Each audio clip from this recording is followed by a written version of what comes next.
నమస్కారం శ్రీ ఆచార్య అనంతకృష్ణ స్వామి గారు. నమస్కారం అండి.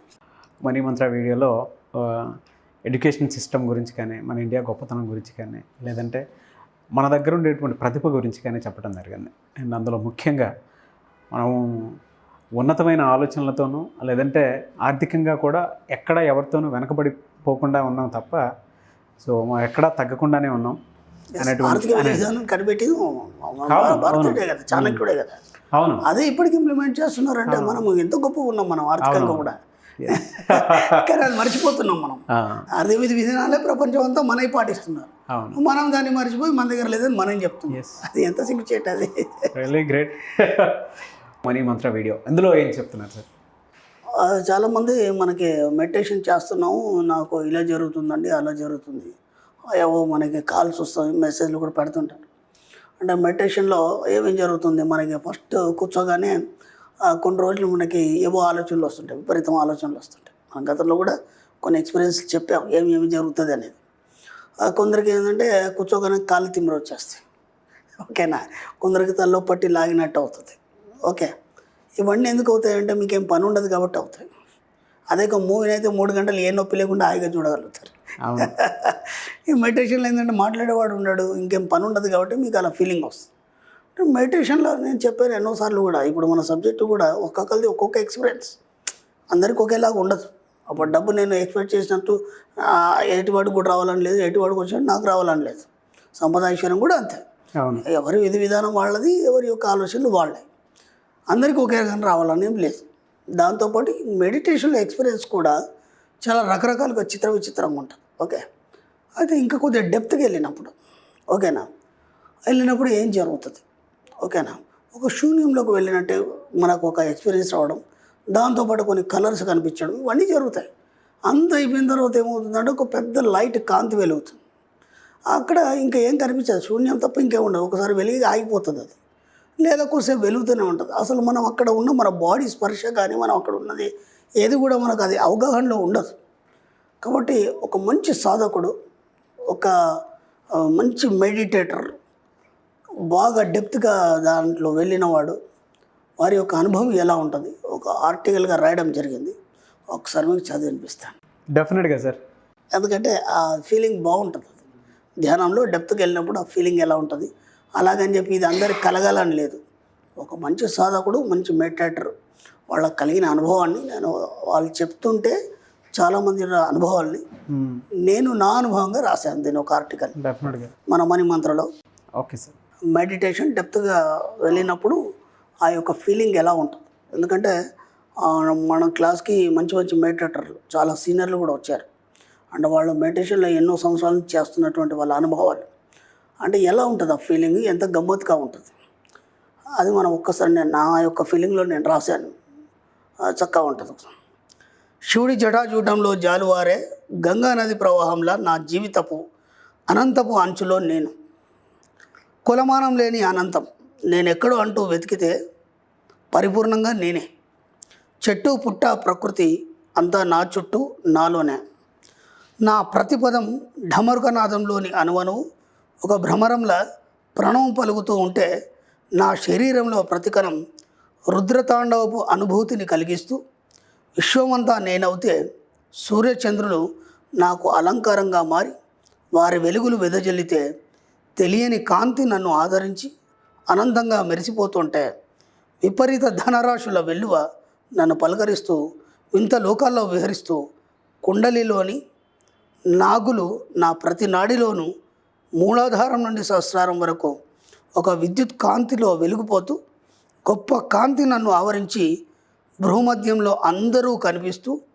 అన్నీ మాట్లాడుతూ, నా మాటలు ఆగిపోయి మౌనంగా నేను. అవును, నేనే ఆ శివుణ్ణి ముక్కంటిని, నేనే ఆ జుటాజుటం నాదే, అదే సహస్ర కమలం. అది విచ్చుకున్నప్పుడు కలిగిన అనుభూతి నిజంగా గంగా ప్రవాహంలా సంపద నా వైపు దూసుకువస్తున్న అనుభూతితో నా ధ్యానానుభూతి. నేనున్న నా జీవిత అనంతత్వంలో అంతా సవ్యంగా ఒకటిగా సంపూర్ణంగా ఉంది. Thank you universe. బా, అలా ఉంటుంది ఒక గొప్ప సాధకుడి యొక్క అంతర్లీన ఆ స్థితి ఎలా ఉంటుందంటే అది అనుభవించిన వాళ్ళకి తెలుస్తుంది. అది అంటే ఇక్కడ మనం ఏం చెప్తున్నాం అంటే, అప్పుడు మనం నిన్న శివరాత్రి జరిగింది, మనం లింగాన్ని మనం పూజ చేస్తాం.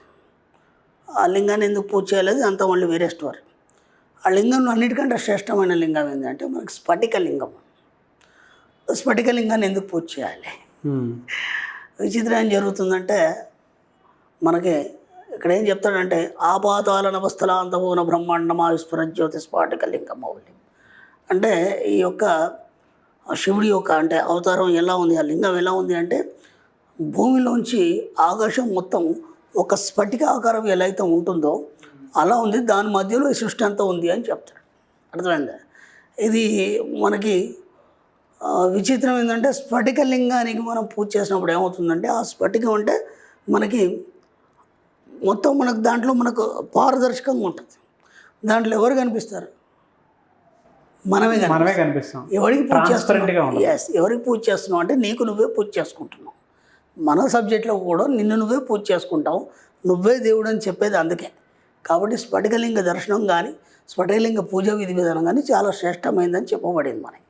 కాబట్టి ఎవరికి చేస్తున్నావు పూజ అంటే నీకు నువ్వే చేసుకుంటావు, నీ అంతర్లీనంగానే నువ్వు ప్రయాణం చేస్తావు. అందుకని చెప్పేసి అదే చెప్తున్నాడు. ఈ సృష్టి అంతా ఎలా వ్యాపించింది అంటే అదే చెప్తున్నాడు. ఒక స్ఫటిక రూపంలో భూమి నుంచి ఆకాశం వరకు వ్యాపించింది, దాంట్లోనే ఈ సృష్టి అంతా ఉంది, అలా కనిపించాడని చెప్పి ఒక కవి చెప్తున్నాడు మనకి. కాబట్టి ఆ యొక్క ధ్యానానుభూతిలో ఎప్పుడైతే అంతర్లీనంగా వెళ్తామో అంత మనం వ్యాపించిపోయి అంత అనంతంగా మారిపోతాం మనం. ఆ యొక్క ఎక్స్పీరియన్స్ ఎంతోమంది నా దగ్గర వచ్చి షేర్ చేసుకున్నారు. అలాగే నా ఎక్స్పీరియన్స్ కలిపి చెప్పడం జరిగింది ఆర్టికల్. సబ్జెక్ట్ మీద ఎంతసేపు కూర్చుంటారు పని? దానికి టైం లేదండి, దానికి టైం లేదు. నాకు తెలిసిన ఒక డ్యాన్సర్ ఉన్నాడు, నేను పేరు చెప్పను కానీ చాలా క్లోజ్ నాకు. అంటే ఆయన ఇప్పుడు అంత ఫేమస్ అయినాడు, కానీ ఒకప్పుడు నాకు బాగా క్లోజ్. నేను ఎప్పుడు కలిసేదే ఆయన నాతో కలిసి, ఏదైనా ఫంక్షన్లో కూడా అట్లా వెళ్ళేది. మేము అలా ప్రయాణం చేస్తున్నాం, బస్సులో కానీ లేకపోతే బండి మీద కానీ, లేదంటే అందరం సరదాగా కూర్చొని మాట్లాడుతున్నాం. మేమందరం మాట్లాడుతుంటే ఆయన బాడీ మొత్తం అణువణువు నాట్యం చేస్తుంది. ఆయన మాట్లాడుతుండేది ఒకవైపు చేతులు, ఒకవైపు కాళ్ళు, ఆ మడిమళ్ళు ఇవన్నీ ఒక స్టెప్స్, అవి అనుకోకుండా అవి ఆడుతూనే ఉంటాయి, అవి ఎప్పుడు ఆడుతూనే ఉంటాయి. అదేంట్రా నువ్వు ఎప్పుడు ఇదే పిచ్చా అంటే, నాకు తెలియకుండానే నా లోపల ఒక రితం వస్తుంది, రితానికి అనుగుణంగా నా బాడీ మూవ్ అవుతుంది, నేనేం చేయాలనేది. ఆయన అంటే ఎప్పుడు ప్రాక్టీస్ చేస్తారు, మీరు ఎప్పుడు చదువుతారంటే దానికి కారణం ఉండదు, ఇక దాని పని చేసుకుంటుంది. ఎందుకంటే ముందు దానికి అది అలవాటు చేయాలి మనం. నేను కూడా ఎన్నోసార్లు చెప్పాను, డబ్బు సంపద ఐశ్వర్యం అనేది మన సబ్కాన్షియస్ మైండ్కి అలవాటు చేయాలి. దానికి ఎప్పుడైతే అది పట్టుకుంటుందో ఆ తర్వాత దాని గురించి అడిగే పని లేదు, ఆలోచించే పని లేదు, మాట్లాడే పని లేదు, దానిపైన చేసుకుంటే ఉంటుంది అఫర్మేషన్. దానికి అలవాటు చేసేంత వరకే నీ పని. ఆ తర్వాత నువ్వేం చేయాల్సిన అవసరం లేదు, నువ్వు ఏ పని చేసుకుంటున్నా సరే అది మాత్రం డబ్బు సంపద ఐశ్వర్యం అనేది చెప్తుంటుంది. అలా ఒక కళాకారుడు కావచ్చు, గొప్ప సాధకుడు కావచ్చు, ఎవరైనా కావచ్చు, అది ఎంతవరకు నువ్వు ఎప్పుడు చేస్తావు అంటే ఏం చెప్తాడు, నిరంతరం అది జరుగుతూనే ఉంటుంది. మీరు చూడండి, ప్రభుదేవ గిట అట్లాంటి గొప్ప గొప్ప డాన్సర్లు వాళ్ళు చూడండి, జస్ట్ ఇలా మాట్లాడుతూ ఇలా మూమెంట్ అంటారు వాళ్ళు. ఎలా వస్తుంది అది? మనం 10 సార్లు చేసినా మూమెంట్ రాదు, ఎందుకంటే అణువు వ్యాపించిపోయింది వాళ్ళకి, సబ్కాన్షియస్ మైండ్ పట్టుకుంది అది. కాబట్టి దాని టైమింగ్ అంటే ఉండదు, అదే పని ఉంటుంది. ఏ పని చేస్తున్నా సరే దాని ఆలోచన దానికి నడుస్తూనే ఉంటుంది. అది ఇంకెంత సబ్జెక్ట్ తీయాలి బయటకి, ఇంకా కొత్తగా ఏముంది, ఇంకా ఏం చెప్పగలగాలి, ఇంకా ఎంత ఈజీగా చేయాలి సబ్జెక్ట్, ఇవే ఆలోచనలు ఉంటాయి, ఇంకేముండవు. ఇక really great and hats off to you sir. Thank you so much Shri Acharya Anantakrishna Swami garu. Thank you.